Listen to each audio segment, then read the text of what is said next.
Auf PlayStation 5 ist das Thema Flight Sim Hardware für den Microsoft Flight Simulator 2024 bislang alles andere als komfortabel. Wer nicht nur mit dem DualSense Controller fliegen möchte, sondern mit Joystick, Schubhebel und Pedalen, kommt praktisch am T-Flight HOTAS 4 samt T-Flight Rudder Pedals, beides von Thrustmaster, nicht vorbei. Und genau hier kommt jetzt Bewegung in die Sache. Denn mit dem neuen T-Flight HOTAS 5 Microsoft Flight Simulator Edition bringt Thrustmaster nun in Kürze ein neues HOTAS-System für PlayStation 5, PlayStation 4 und PC auf den Markt, das ganz klar auf den Flight Simulator ausgerichtet sein soll. Doch die Frage stellt sich, ist das wirklich ein neues und spürbares Upgrade? Oder bekommen wir am Ende nur ein bekanntes HOTAS-Konzept mit weißem Gehäuse, Microsoft Flight Simulator Logo und neuem Namen? Genau das schauen wir uns heute in diesem Video gemeinsam an. Thrustmaster hat mir freundlicherweise vorab ein Muster zur Verfügung gestellt, um euch alles zeigen zu können. Vielen Dank dafür. Wir vergleichen den HOTAS 5 vor allem mit dem bisherigen HOTAS 4 für PlayStation, ordnen ihn aber auch gegenüber dem HOTAS One und dem HOTAS One Microsoft Flight Simulator Edition für Xbox und PC ein. Denn bereits ein Blick auf die technischen Daten zeigt, so ähnlich sich diese Geräte äußerlich auch sein mögen, im Inneren gibt es einen Unterschied. Und na klar, die T-Flight Rudder Pedals schließen wir selbstverständlich auch noch an und testen alles. Und nun viel Spaß mit diesem Video und damit hallo und herzlich willkommen hier auf meinem Kanal. Mein Name ist Andi, schön, dass du da bist. Der Microsoft Flight Simulator 2024 lässt sich mit dem DualSense Controller auf PlayStation 5 sehr gut bedienen. Ein eigener Schubhebel in der linken und ein Steuerknüppel in der rechten Hand verändern das Fluggefühl jedoch deutlich. Wer dann das Ganze noch mit Ruderpedalen kombinieren möchte, kann sich so zu Hause sein eigenes Heimcockpit aufbauen. Auf PlayStation 4 und PC gibt es mit dem T-Flight HOTAS 4, und da musste ich tatsächlich etwas weiter in der Zeit zurückreisen, seit 2015 eine entsprechende Lösung aus dem Hause Thrustmaster. Seit Release der PlayStation 5 funktioniert diese auch dort. Das Gegenstück für PC und Xbox war kurze Zeit später der T-Flight HOTAS One. Mit dem Release des Microsoft Flight Simulator 2024 erschien dann zeitgleich der T-Flight HOTAS One Microsoft Flight Simulator Edition, also die weiße Version für PC und Xbox. Und auf den ersten Blick erscheint genau diese Version, der T-Flight HOTAS 5, nun auch auf PC sowie PlayStation 4 und 5.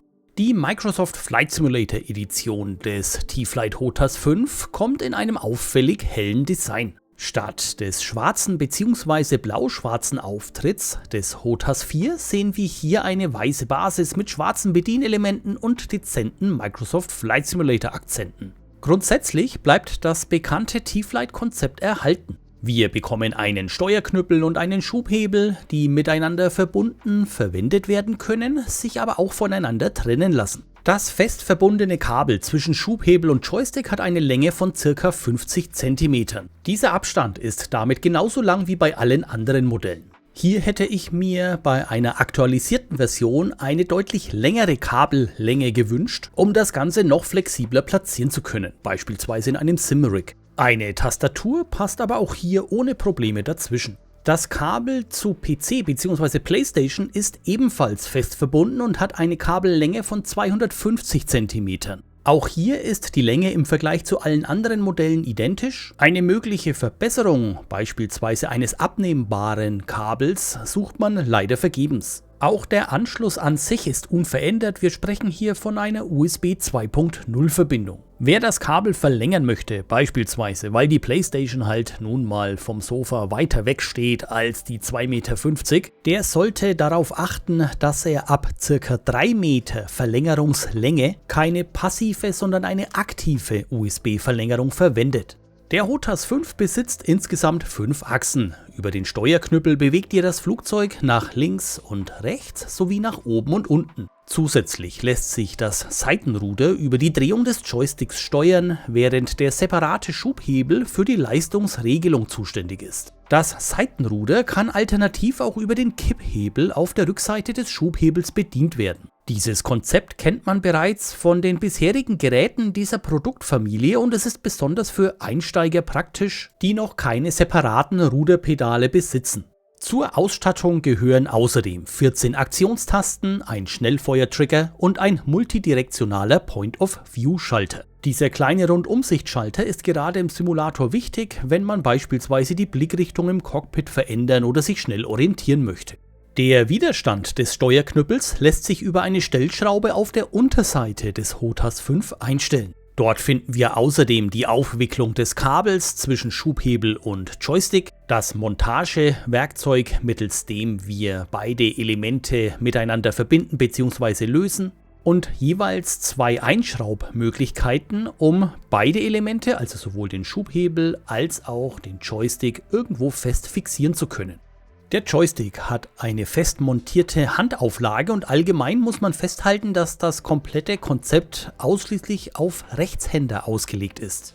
Wenn wir uns alle 4 Geräte einmal von der Rückseite ansehen, dann fällt eines auf. Die Varianten für PlayStation bzw. PC, also der HOTAS 4 und HOTAS 5, arbeiten für das Umschalten zwischen den Systemen, also zwischen PlayStation und PC, mit Mode-Tasten. Diese befinden sich jeweils vorne auf dem Gerät. Die Varianten für Xbox bzw. PC, also der HOTAS One und dessen Microsoft Flight Simulator Edition, lösen das Ganze über einen Umschalter auf der Rückseite direkt neben dem Anschluss für die Rudder Pedals. Die T-Flight Rudder Pedals finden bei allen 4 Geräten jeweils an der gleichen Stelle auf der Rückseite ihren Anschluss. Wer also später von der Rudersteuerung am Stick auf echte Pedale wechseln möchte, kann das System auch beim HOTAS 5 entsprechend erweitern. Die Pedale an sich habe ich bereits in vorherigen Videos ausgiebig gezeigt. Ich verlinke euch entsprechende Inhalte unter diesem Video in der Videobeschreibung. Die Pedale funktionieren auch am HOTAS 5, wie ihr nachher noch sehen werdet, hervorragend und sind für ca. 100 € eine tolle Erweiterung. Hier nun ein kurzer Soundcheck für euch zur besseren Orientierung, was die Haptik des HOTAS 5 angeht.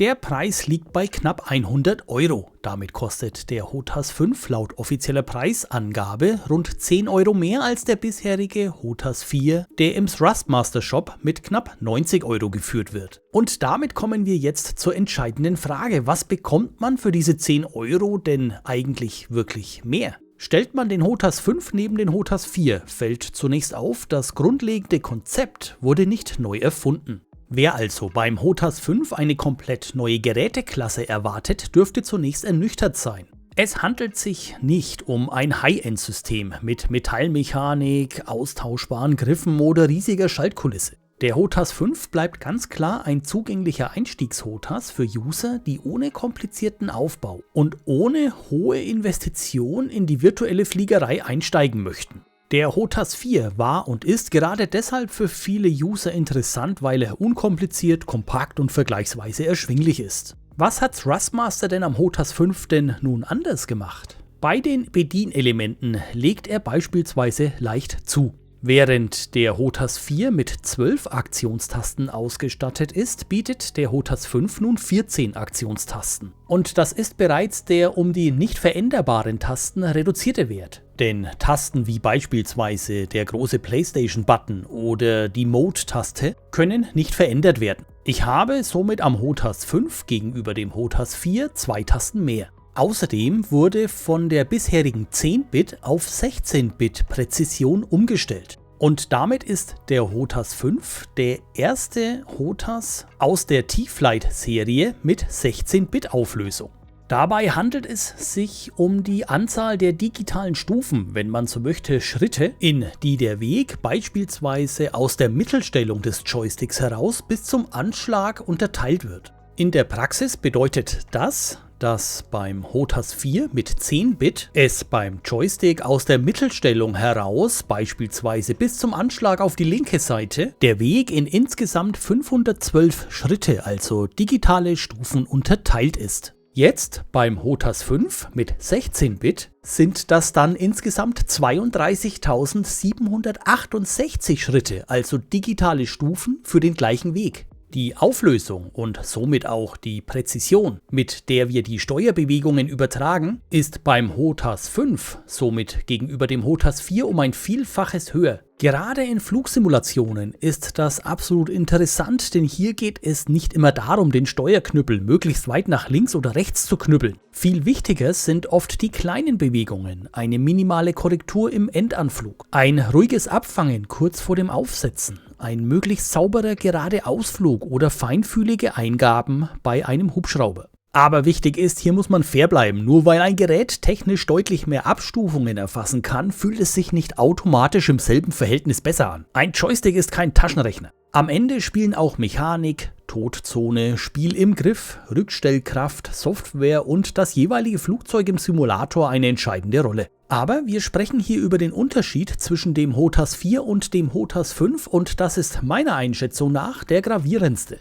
Was auch verbessert wurde, ist der Widerstand im Schubregler. Während sich der HOTAS 4 meiner Meinung nach zu leicht im Schubregler nach vorne und hinten drücken lässt und ab einem gewissen Neigungswinkel schon fast von selbst nach vorne bzw. hinten fällt, ist hier beim HOTAS 5 im Schubhebel ausreichend Widerstand vorhanden, damit er in der gewünschten Position bleibt. Durch das straffere Feedback wirkt der Schubhebel beim HOTAS 5 auch wertiger, was er vom Material her eigentlich aber gar nicht ist. Exakt diese Verbesserung hatten wir im Übrigen auch beim Vergleich zwischen dem HOTAS One und der HOTAS One Microsoft Flight Simulator Edition für Xbox bzw. PC. Das Upgrade auf die 16-Bit-Auflösung hingegen hat aktuell ausschließlich der HOTAS 5 aus der T-Flight-Produktfamilie.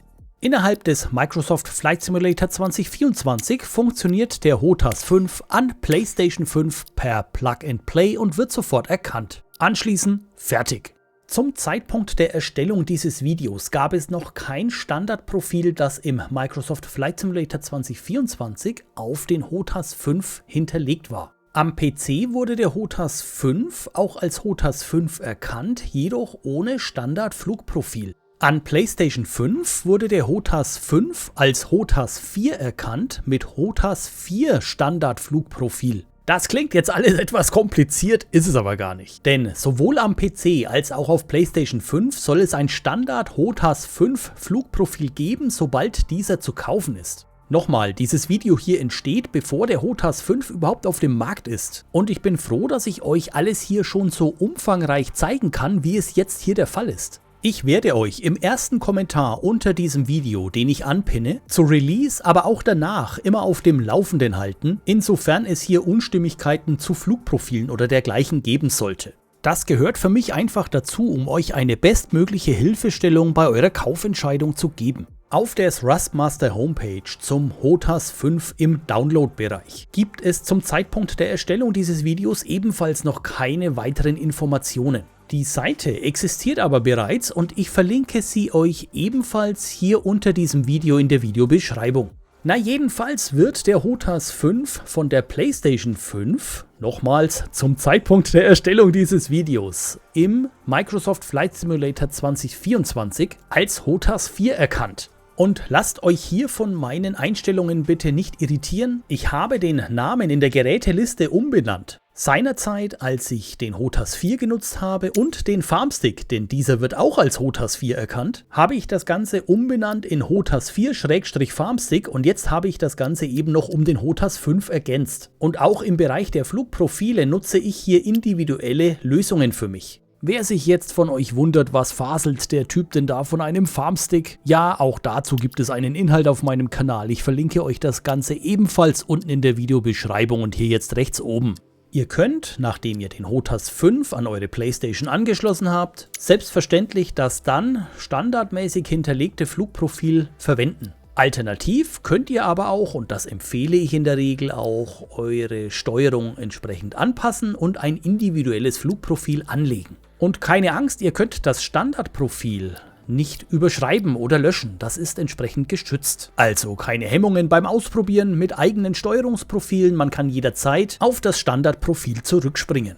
Der HOTAS 5 dürfte vor allem für zwei Gruppen interessant sein. Die erste Gruppe sind PlayStation- und PC-User, die mit dem Microsoft Flight Simulator 2024 neu in die virtuelle Fliegerei einsteigen und bisher noch keinen HOTAS besitzen. Für diese ist der HOTAS 5 wahrscheinlich die naheliegendste Einstiegslösung, weil er direkt für den Simulator positioniert ist, preislich überschaubar bleibt und später mit Ruderpedalen ergänzt werden kann. Die zweite Gruppe sind Nutzer, die bisher auf PlayStation mit dem DualSense Controller fliegen. Auch wenn der Controller erstaunlich vielseitig nutzbar ist, bleibt ein HOTAS ein anderes Erlebnis. Den Schub tatsächlich mit der linken Hand zu führen und Steuerbewegungen mit einem eigenen Stick umzusetzen, bringt deutlich mehr Flugsimulationsgefühl auf den Schreibtisch bzw. ins Wohnzimmer. Eine weitere Gruppe könnten Besitzer des HOTAS 4 eventuell sein. Hier ist die Kaufentscheidung aber vermutlich am schwierigsten. Denn vieles, was der HOTAS 5 bietet, kennt man bereits. Eventuell sind dann die erwähnten Unterschiede nicht Anstoß genug, vom HOTAS 4 auf den 5 zu wechseln. Definitiv erfindet der HOTAS 5 den Einstiegs-T-Flight HOTAS von Thrustmaster nicht komplett neu. Dennoch ist gerade die Umstellung von 10 auf 16-Bit ein klar benennbarer technischer Fortschritt innerhalb der T-Flight Produktfamilie. Meine persönliche Empfehlung ist daher, wer bisher noch kein HOTAS-System hat, auf PlayStation 5 unterwegs ist, etwas im Preiseinstiegsbereich sucht und nicht bis Ende des Jahres warten möchte, bis vermutlich weitere Zusatzhardware erscheint, für den ist der HOTAS 5 ab sofort die erste Wahl. Wer bereits einen HOTAS 4 auf PlayStation nutzt und damit für sich persönlich ausreichend gut unterwegs ist, hat keinen Handlungsbedarf.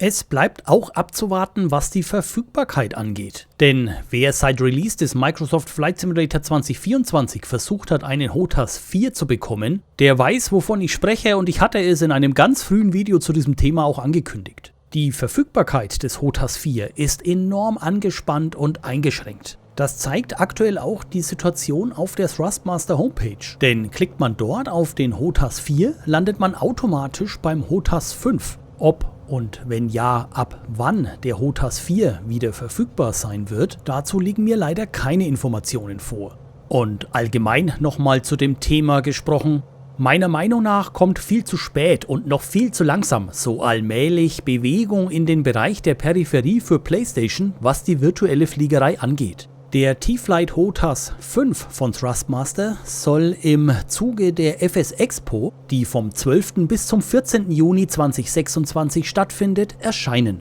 Darüber hinaus hoffe ich sehr, dass verschiedene Anbieter auf der FS Expo neue Hardware auch für PlayStation zeigen werden. Ich bleibe für euch jedenfalls dran und berichte entsprechend. Und jetzt interessiert mich natürlich eure Meinung zum HOTAS 5. Fliegt ihr den Microsoft Flight Simulator 2024 auf der PlayStation 5 bisher mit dem DualSense Controller oder habt ihr bereits einen HOTAS 4 im Einsatz? Und falls ja, wäre die höhere 16-Bit-Präzision für euch ein Grund, auf den neuen HOTAS 5 umzusteigen? Nutzt für euer Feedback, Fragen und Ergänzungen zum Gezeigten bitte die Kommentarfunktion hier unter diesem Video. Wenn euch der Inhalt gefallen oder vielleicht sogar geholfen hat, dann lasst zur Unterstützung dieses Kanals bitte einen Daumen nach oben da. Abonniert, um keinen der kommenden Inhalte hier auf Andiana TV zu verpassen. Ich bedanke mich ganz herzlich fürs Zuschauen, wünsche eine gute Zeit und bin raus.